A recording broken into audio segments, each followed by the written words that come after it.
Last month, I saw a seller make a $45,000 mistake, and what's worse, it was completely avoidable.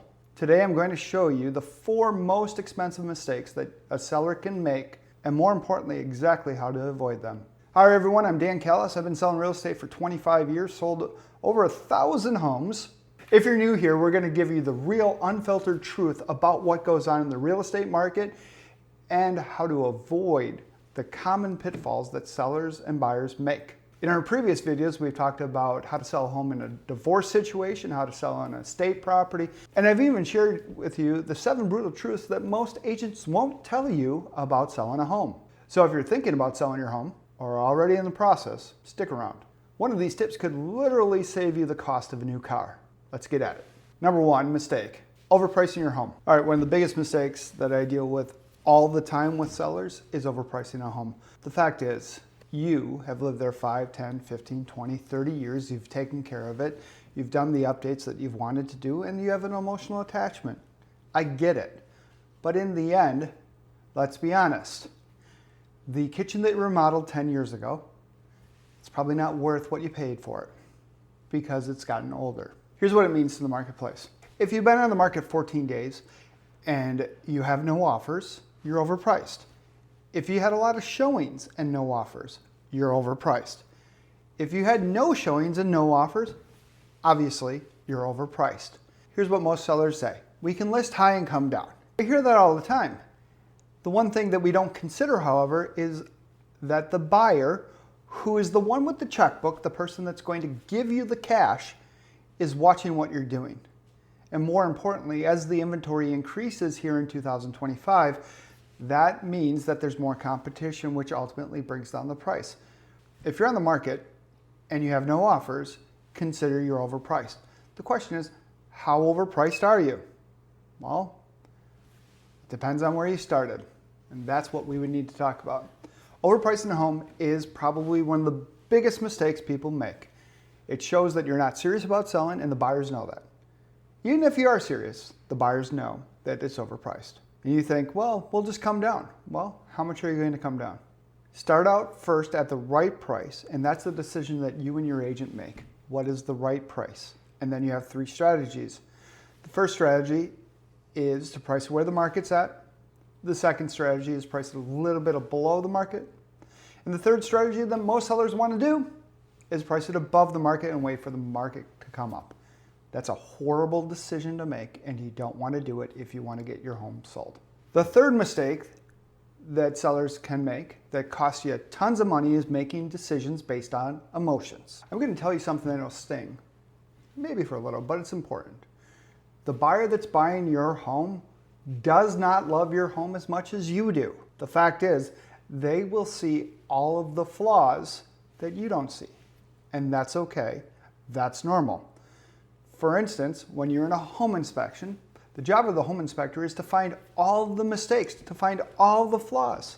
And if after that 2.5, 3-hour home inspection, the buyer still wants to buy the home, they'll want those addressed. So you as the homeowner need to make decisions based on facts, not emotions, because in the end, emotions will cause you to make decisions that in the end won't get you to your goal.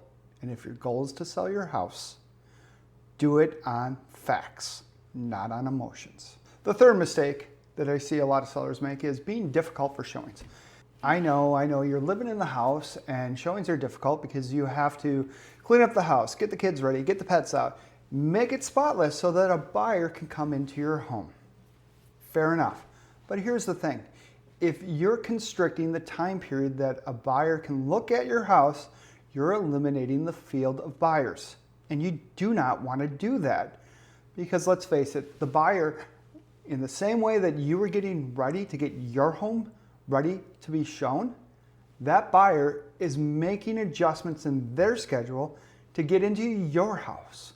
So just as frustrating as it is for the buyer to come into your home, it's as frustrating as the buyer to make allotments to look at homes. And let's face it, the average buyer, according to stats, is looking at like 25 homes, and that's ridiculous. When a buyer gets a home that comes on the market immediately, but it only has a period of time that it can show, let's say weekends from 10 to 2, or Monday through Friday, showings after 4, you're eliminating those buyers from looking at your home because they don't have the time allotted to look at your home during the time period that you want. So what needs to happen is the showings need to happen as often as possible, as inconvenient as it may be, but allowing the buyers to look at your home.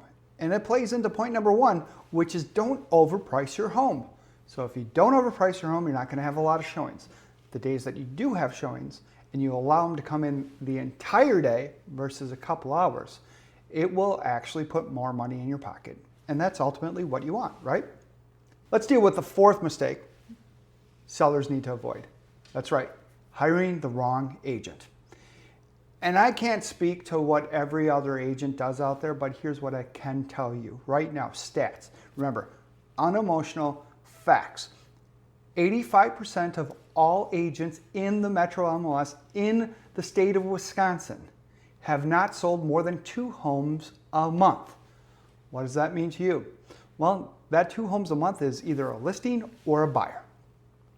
If someone is selling less than 2 homes a month, it means they don't know the market. The market changes every day. So if you're not in the market day in and day out, you don't know what's acceptable or not acceptable to a buyer. You don't know what the offer should look like.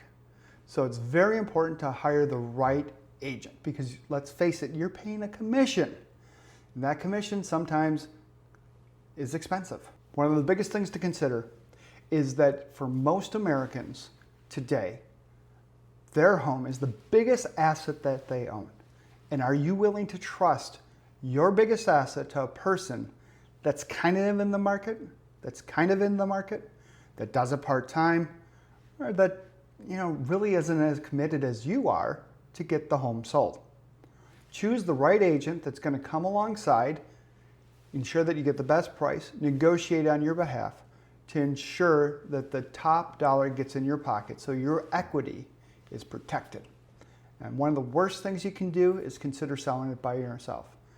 Now I know a lot of people say that you can do it. Absolutely true. You can get the home sold by yourself. In fact, I see it happen all the time. Person puts up a sign, for sale by owner, and they actually sell it. It actually represents only about 5% of our entire marketplace. So if you want to do that and you want to go through the hassle, you should try it. So if you want to avoid these 4 common mistakes, here's what you can do. Number 1, when you interview an agent, ask them how many homes they actually sold in the last, not 12 months, last few months. What's the average days on market? That's a good question. Number 3 could be, what is your marketing plan to get the home sold? Question 4, how often are you going to communicate with me and how are you planning on doing it? Number 5, ask them for references. If they're selling homes regularly, they should have a list of references. Lastly, probably the most interesting question is what makes you different? Because it's a trick question. Hear what they say and I'll tell you the answer when you meet with us. Here's some red flags to watch out for. Number 1, sell immediately for top dollar. Sometimes it happens, but they're trying to buy the listing. Number 2, no specific marketing plan. Number 3, we already talked about it, part-time agent. Number 4, unwilling to provide market data. And lastly, the 5th, poor communication. The communication that you get from the beginning to the point of the interview is a demonstration of the communication that you will get in the future. So if you want an agent that's going to communicate with you, that's got a proven strategy, that sells homes more than 2 a month, give us a call. I'm Dan Callis, be happy to talk to you. Or text us 414-617-6912. Thanks.